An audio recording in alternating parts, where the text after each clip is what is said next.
afternoon. I'm Princess, your clinician for today. So, what brings you here? And what's your name again? Hi Doc, I'm Reina. Good Mm-hmm. afternoon. So, I'm here because nagkaroon pa ako ng situation last week. So, Mm-hmm. I had a panic attack when I was walking the street with my friends. So, Mm-hmm. may bigla po kasi sumulpot na dog, malaking dog. And I had a panic attack. So, they brought me immediately sa emergency. Mm-hmm. And there, I was advised by the clinician na I need to see a psychologist. Mm-hmm. That's why I'm here. So, when did it start? Actually, Doc, I have a previous history of Mm-hmm. fear sa mga dogs. So, when I was a child, I was bitten by a dog.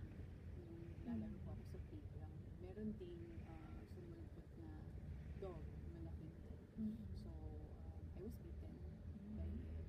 And since then, kapag nakakita na po ako ng dog, nagpapanik ako. Mm-hmm.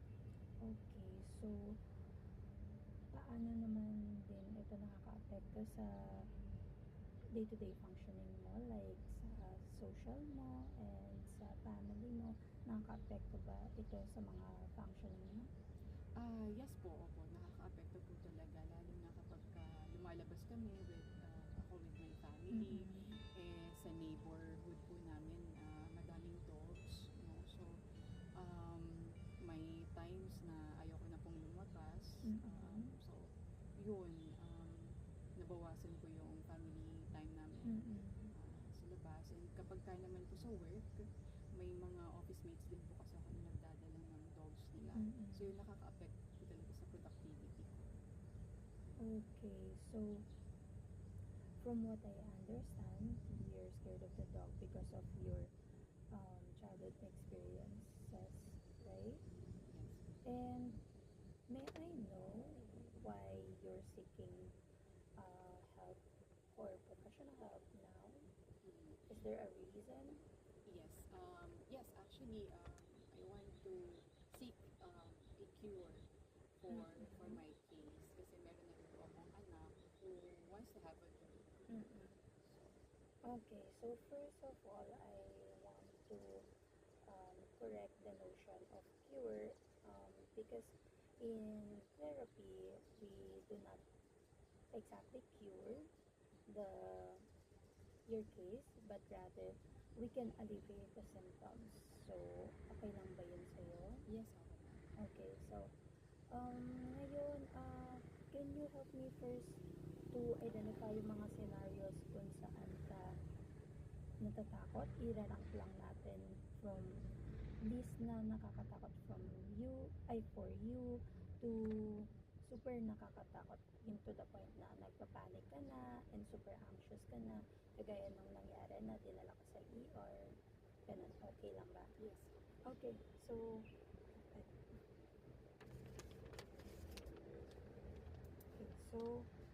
ano yung sa tingin mong or pinaka least anxiety inducing for you in terms of dogs?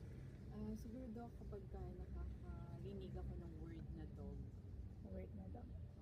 na-anxious ako doon. And kapag i-rate ko siya, I would rate it as 4. 4. Okay. That's good. And next. Kapag nakakakita po ako ng picture of a dog, Pictures. anxious din po ako doon. And it's a higher level of anxiety. So, I would rate it as 5. Okay. Like sa ano naman, sa manifestations, physical manifestation, meron ba? What do you mean by that? Nagsusweat ba yung hands mo? Pag nakakita ka ng Yes, pictures. oo. Not specifically sa hands, basta sa whole body ko. Okay. Po ako, nagsuspect po. So, sa pictures pa lang na nagmamanifest na din sa physical. Okay, so next, meron pa ba? Yes, kapag ka nakakapanood po ako ng video A video. ng dog and yung owner na naglalaro sila, Mm. na-anxious po ako. And if I would rate it, it's a 7. So, kapag ka ganun din, meron pa din akong sweatings, tapos parang nahihilo po ako kapag ka nakikita ko yung Hilo. Okay. video. So, seven. Meron pa ba na pinakamalala? Kapag ka may direct exposure na po ako sa dog, like inahawakan ko yung dog, Mm. um, it's higher anxiety na po for me. So it would be for me is 10 kasi may direct exposure. Ito na yung no, kagaya nung sa nangyari sa'yo. Yes, Mm-mm. na nakikita ko na siya. Malapit sa akin yung dog. Okay, so ngayon, okay ka pa ba? Na-anxious ka ba dahil pinag-usapan natin yung dogs? Yes po.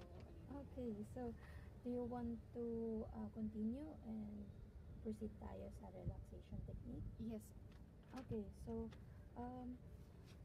this one, I like you to close your eyes. Okay lang naman kung hindi. It's up to you. And straight up, sit up straight, relax.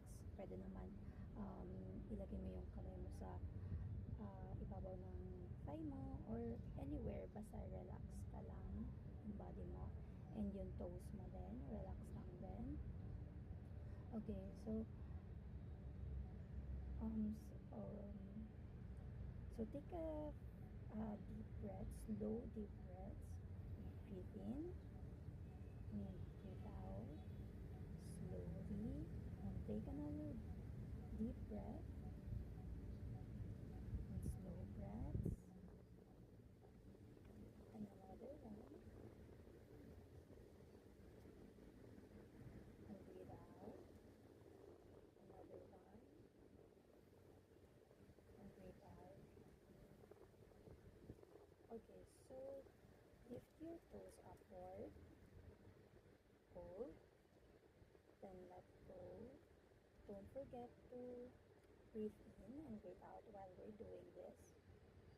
Roll your toes downward. Hold. And let go. Don't forget to breathe in and breathe out. Next, tense your calf muscles. Breathe in and breathe out. Then let go. Another one, move your knees forward toward each other. Breathe in, breathe out, and let go. Next one, squeeze your thigh muscles. Hold, breathe in, breathe out, then let go. Next, clench your hands. Breathe in, breathe out, then let go. Tense your arm. You can let go now. Tense your arms. Hold, breathe in, then breathe out, then let go. Next is squeeze your buttocks. Tense, tense. Breathe in, breathe out, then let go. Next naman ay sa tiyan natin. Contract your abdominal muscles. Breathe in, breathe out, and pause. Then let go. Next sa chest. Inhale and tighten your chest. Hold. Breathe in. Then let go. And exhale. Then so raise your shoulders to your ears. Yan, tama. Yan, squeeze it. Breathe in. Breathe out. Then let go. Another one sa naman, sa lips. Press your lips together. Breathe in.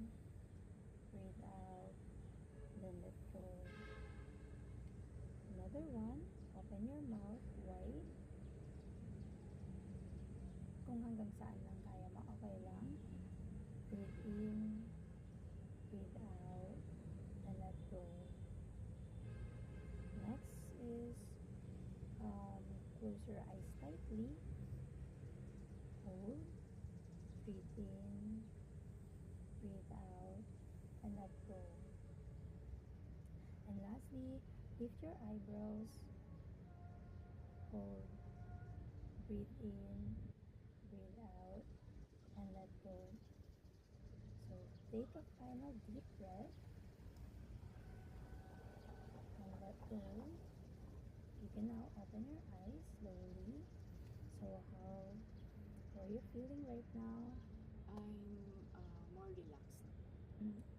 So it helps Yes. or alleviating your anxiety. Yes. You think you can do it outside our session? I think yes. Okay. So there are other relaxation technique aside from what we've done. Pero siguro, if tutuloy mo to, siguro sa next session, I can teach you that relaxation technique if you need more relaxation technique. So,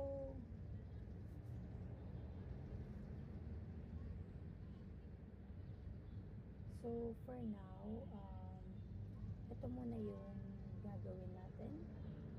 And sa next session, I'm going to expose you to yung nirank natin kanina mga scenarios. Pero it's up to you kung itutuloy pa natin to or hindi. Yeah. So, okay lang ba i-end na natin dito yung session natin? Yes po. Do you have more questions? What can I expect po next session? So, sa next session, ang mangyayari, of course, kakamustahin kita and titingnan natin ano yung naging progress mo habang ginagawa mo yung relaxation technique na tinuro ko sa'yo ngayon. And then, kung kaya, I'll expose you to different scenarios like I mentioned earlier. Yung mga nirank mo kanina, gagawin natin yan, i-expose kita dun one by one, and then we'll do relaxation technique habang ina-expose kita dun sa mga scenarios. And also, after our session, I might give you a homework again like this. And yeah, and also we're going to create your treatment goals. Thank you. Okay. So, any more questions? That's all. Okay. So, see you in 2 weeks. See you. Okay, sige. Thank you, Reina. Thank you, Doc.